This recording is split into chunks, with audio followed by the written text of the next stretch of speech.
Good morning. I always say good morning. But good morning. I'm Don Cordray, and today on Let's Talk, we're talking with Dr. DeBora Mapp, who is ED. D. I don't know what that means, but it's alphabet soup, and it's cool. Okay. Today, Deborah, we're talking to Deborah about her book.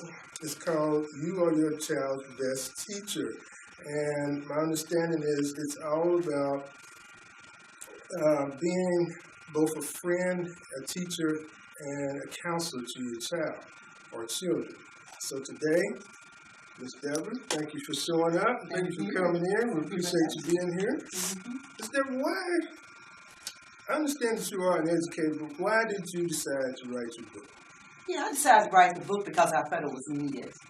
You know, we go to a lot of programs over the years when people talk about things of substance. And if you write notes and you decide to do something about it, it's in your memory, possibly, until you forget it. And so I decided that I need to write down some information that we need to have that we can refer back to again and again. The name of the book is You Are Your Child's Best Teacher, and I like to always put with it a holistic guide to link home and school. And I like that holistic guide because it goes into everything. As teachers of our children, you know, sometimes we say, well, I'm a parent, I'm not a teacher. But you are teaching your child. And I think it's very important for us to acknowledge that, but also to understand that schools are going through a lot right now. But in order for schools to work better, we parents, we the community, have to be involved more. And what's the best thing that we can do to get involved as a parent than to have our children prepared when they go to school for school? And really, it's really good for us to extend what we have taught our children so that when they go to school, they see that, hey, mom and daddy had it going on too. So they can, see the connections between the two. You know, I've been a volunteer for many years in the community. And as a volunteer, I found that we talk about things, but we don't have it written down. And I go back to the same point I made a minute ago, that we have to write things down so we can refer to it again and again to make sure that we're getting what we need to get. Okay. Now, there's people who say you shouldn't be your child's friend. You should be just a parent. What do you say about that? I think that you shouldn't be your child's friend. I think that was a misnomer. I'm sorry about that. You picked that up.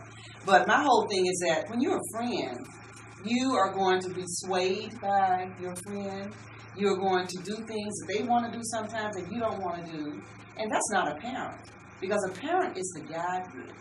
And I have come into contact with parents over the years who say, but I want my child to be my friend. Your child is your child. It's not your friend. And if you feel that your child needs to be your friend, then you're missing out on your life. Because your child can't be your friend when you are the adult and they are the child. And so if you try to train them like that, then and you'll hear a child say, you're not going to be my friend. Sure, I'm going to always be your mama. And as your parent, I'm going to always tell you what to do so that I can help you to grow up and develop right. And so I don't want to be your friend. I want to be your parent. I want to be your mama. And we get into trouble when we try to be friends of our children. Right. And there are too many of us who try to do that today. And when the child is in trouble, they don't need a friend who's a parent, because that person can't do the judgmental things that need to be done. Right. So I understand that. I tell my son all the time, he's getting ready to graduate now, but I tell him all the time, there's only two people that really care about you on this earth, and that's me and your mama. Okay, everybody else is your friend. I'm gonna treat you like I need to treat you so that you can learn from me. Right. Okay, so that's what I do with him. So being the teacher then. That's what it is, being the teacher. He hates it. And that's good. That's what I do. I just laugh at it because he hates it. Yeah, and when he gets older, he's going to always look back on that. Yeah. And then he's going to treasure it, because when they go to college, that's when they start really being around different people. And when they start really realizing, what I had at home was good. Because I see how other people live when their families are friends, when their parents are friends to them. And so, children, they want you to be their disciplinarian. Right. They want you to tell them what to do because they're children.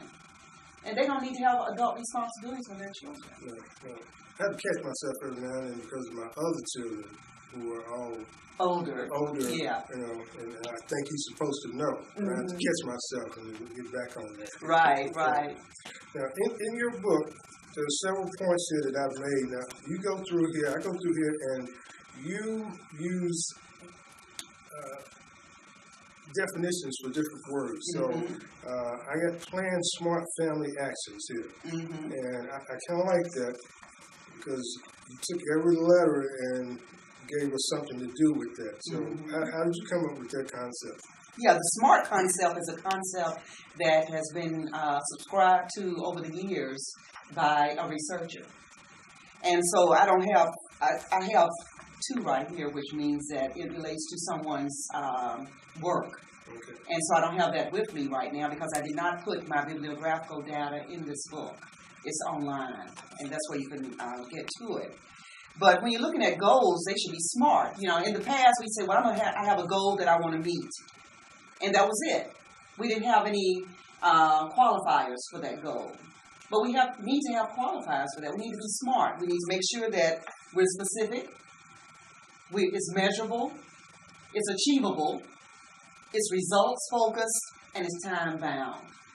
Those 5 things, when we include that in our goals, we are more apt to reach our goals because we're defining what needs to happen in order to get there.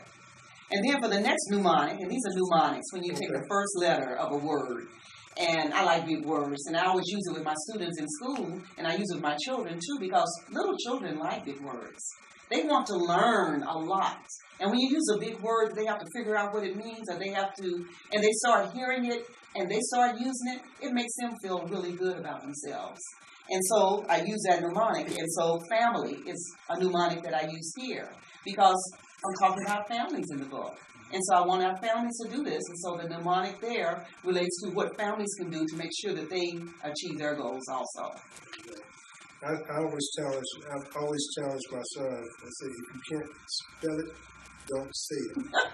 And I make him look it up. Very good. So, I don't call myself an educator, but I call myself more of a disciplinarian. Yeah, but you're a teacher. But I teach. You are a parent teacher.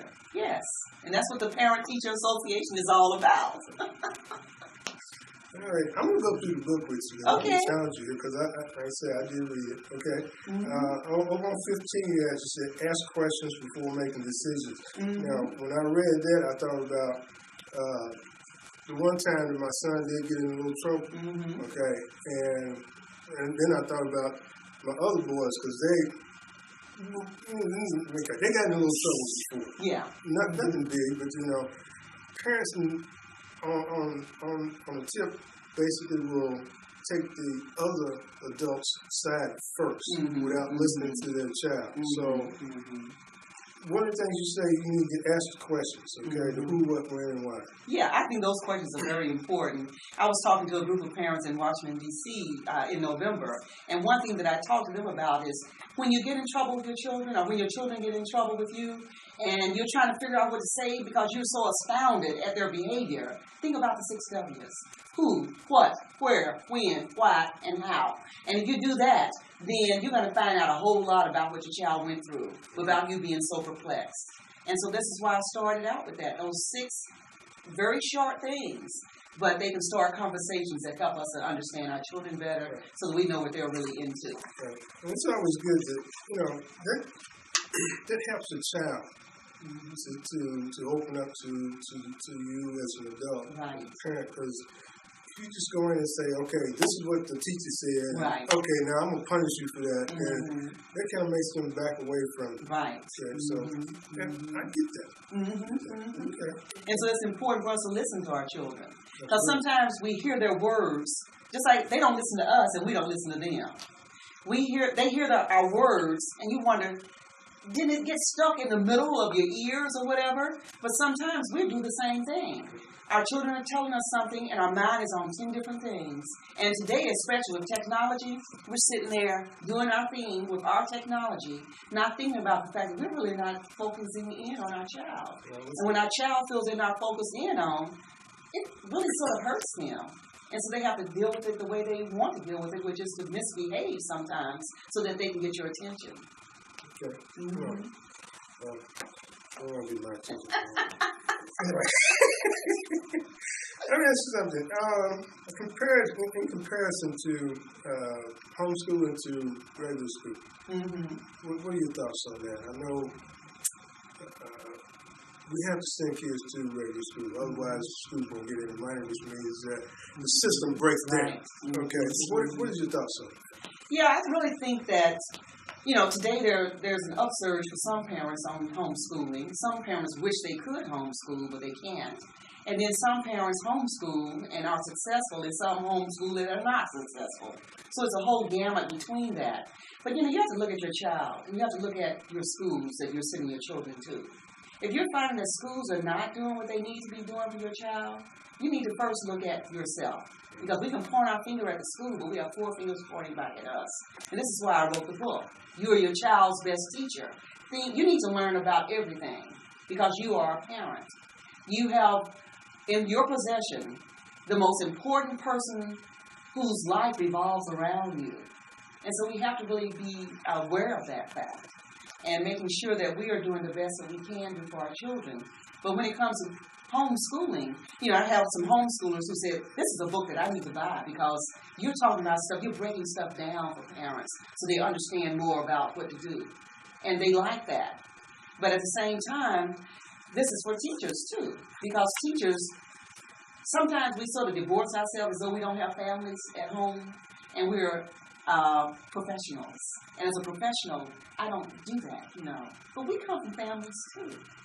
And so we have that same, those same tendencies that families have, but we need to make sure that in educating our children that we give them the best.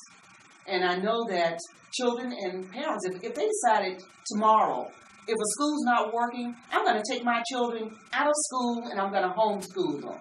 If everybody did that, the school would fold over time because the average daily attendance is how we get the monies coming into the schools. This is how our schools are funded. And so it's very important. But you have to make the decision for yourself as to which way you're going to go. And whichever way you go, you need to make sure you have to do you still have to do the same thing. You have to be your child's best teacher, whichever way you go. I think at a certain point, your child needs to become independent. Yes. Okay. And with my last son, okay, right after he went to the 10th grade, I found that he was doing more of his own work because his mom is, I'm the street person. His mom is the smart person. So she was helping him with his work, but then I found out that he was more or less doing everything on his own, which really surprised me because I didn't think he had it in him at that point. But he's a young, he's going to be a late bloomer. I'm going to put it like that. Late bloomer. Okay. So, but at some point, the parent needs to back away, but not back away. Yes. And they still need to pay attention. Okay, but they need to know when that child is starting to take good on his own. Right. So, what would you say to the parent? How they just need to pay attention. Yeah, parents need to pay attention all the time. Even when you're real busy, you need to pay attention. When it comes to our children, sometimes, we want them to be independent. At least my family raised us to be independent. There were 8 of us, and my parents were civil rights activists. And so we had to be independent because they were not there sometimes. And but you want your child to make good decisions. And you want your child to make sure that they are following your rules if at all possible. And, because they make choices on that too, even though we don't want them to make choices on that sometimes. But when it comes to, being the best parent for our child, we need to make sure that we are available to them and we're listening to them. And we're hearing what they're saying. And we try to problem solve. Because being a parent takes a lot of work. And this is another reason why I wrote this book. My daughter says, Mama, you're the only teacher that I ever knew was doing research on your students while you were teaching them. But I also was doing research on families, trying to figure out how can I become a better parent to my children? How can I become the best social studies teacher for my children at school? And so I did that kind of research because I was searching for my purpose in life. I think God put me here to use my brain, but try to use it to break things down to try to help people. And this is my mission when I was in teaching school, to work with the students that I had to do the best that I could for them as their best teacher. But at home, I try to do that for my children too. And so parenting, as we all know, is a lot of work. And, for some of us, we try to remove ourselves from the situation and say, well, I'm not going to do that for him because of, but we have to look at where our child is at that particular time. Because if we remove ourselves and they're in a dangerous situation, things happen that we wouldn't want to see happen. So we always have to keep our ears open to what's going on. We always have to talk to our children. Even when they go into their rooms and slam that door, we need to open that door up. And right. We took the door off the hinge for a while, with each of our children because they go through periods like that. But they have to understand that the world is out there. But see, nowadays the world is in that room. Right. And so to have your child, if you have all this stuff, all this technology in the child's room, and they go to their room, they have Entertainment City without your voice. And they're happy to be there. And that's not good for them. You need to be there or take them out of there so they're doing their homework where you can see what's going on sometimes. But you look at the grades, you look at what's going on with the teacher and with the student, and over time you start realizing, I will, and this is for each grade, you look at what the child is doing. And at some point you pull back and say, well, let's see what you can do on your own now. Because you want your child to be able to fly. And as they get older, you don't want to be over them trying to figure out this is the way you do it. Because the way you do it may not be the way they do it. And it may not be the same way the teacher does it. And so when you look at the Common Core today, you're looking at multiple ways of getting the answer. Because all of us, because of how you go about it, is how you get to the answer. And so it's not 1, 2, 3 now. It could be 2, 3, 1. And it's okay if we do it that way. And just so we get in right answers even. What's a right answer? And so, it's a philosophical thought that our children have. So that's when they start questioning us. Well, why should? And you say something, why should? And it keeps on going. But they're inquisitive. And you just keep answering the questions. Because we're the parent. And we want them to learn from us. And so we want to always listen and be aware and be alert to what changes they're going through. But at the same time, giving them some independence. Right. I like to challenge, man. If you ask me a question, I'll ask them a question. Yeah. Mm-hmm. I think that's the best way to do that. Right. And, even having a set of encyclopedias at home. Because then kids, when they're bored or something, because my children, whenever they said they were bored, and they got to a point where they never told me they were bored. Because there's always something new to look at. Something new to do. Look at the book over here. Look at this encyclopedia. See some titles that are interesting to you. Read about it and tell me about it. And so that cuts down on all that boredom stuff, and plus they're learning at the same time. Right. Okay. Now, we're going to take this on over to the end here, or close to it. Okay. Now, for some parents who think that their child, you give options for after high school. Mm-hmm. I think this is good because a lot of parents don't even know about some of these things. Mm-hmm. And the counselors at the schools, they don't talk to the counselors. They usually talk to the teachers, not the counselors. Right. So back here after you have, I think everybody should get this book. It is on Amazon or not Barnes? Yet. The book won't be published until February the 29th. Okay. And so it's going to be on Amazon. And I know at this particular time, it may have been out there for years because this is years later. But it's available locally. And so you can contact me on the back, and it tells you how to contact me. Okay. And I can get the book to you. We'll have information on how to contact Dr. Embry. Yes. Dr. Mapp. Dr. Mapp. Mm-hmm. Known her forever, so I revert back. It's like other people I know. I revert back to old names. Right. And we change our names over time. But I went through a name change for myself because I didn't realize what my name was, and my parents were spelling my name until I was 60 years old. Okay. I was going to get my passport, and so I needed my birth certificate, and so I had to send for a copy of my birth certificate, and I realized how my parents spelled my name. And some of my aunts called me DeBora. Okay. And so I'm now understanding that my name was DeBora Mapp. And so the Mapp Embry came, from marriage and stuff like that. But, after my daddy's death, he passed away on Juneteenth this year, which is very appropriate since he was a civil rights activist. And with his death, I realized that I want to capture the name that they gave me, which is DeBora. And it's something that's a little different. but it's something that flows on my tongue better. And I'm dropping the embry because my children now 36, and so I've been divorced for as long as I was married, 21 years. And so I'm going to start using Mapp, my family name. Okay. And so it's just different. And the EDD, Educational Doctorate. Okay. And so, you know, I went through and I earned that. I never know about alphabet soup. I know it's there. Right, I just call it alphabet soup. That means the person's smarter than me. Okay. Okay.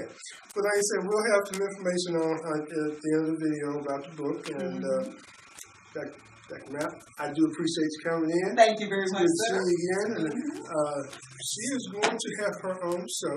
So y'all look forward to that. It'll be on plus2tv.net. We appreciate it. Yes, thank you. All right.